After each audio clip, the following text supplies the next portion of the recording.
The Copy to My Clipboard feature in Power Automate is handy, but copying Apply to Each actions can be problematic. Since actions within Apply to Each reference the Apply to Each action, renaming must happen in a specific order or the flow will not allow the change to be saved. As a reminder, if you're copying actions from one flow to another, make sure each flow is open in an Edit tab before copying. Also, if you have multiple actions to copy, start by placing them in a Scope folder.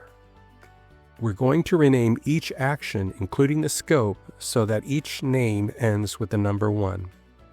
This ensures that when copies are made, the next number in the sequence is automatically assigned. For example, duplicating Scope 1 will result in Scope 2, and so on.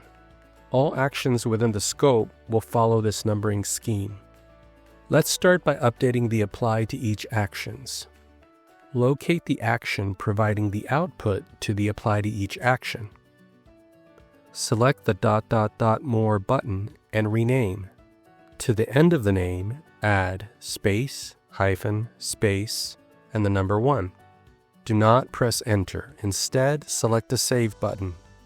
For each action that you rename, always select the Save button while the Rename window is open.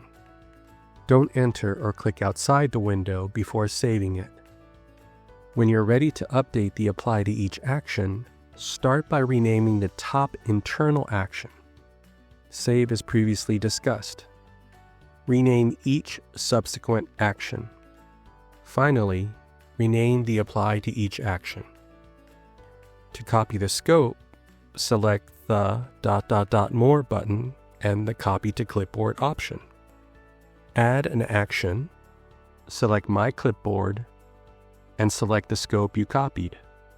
You'll notice that this first copy doesn't have a number. Add a second action. This copy will have the number 2. Select Save and continue adding copies until you have the number you need. Finally, delete the unnumbered first copy and save.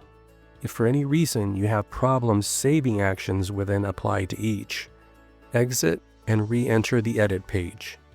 Then, remove the content within each action and select Save. Now, rename the actions, save, and replace the content.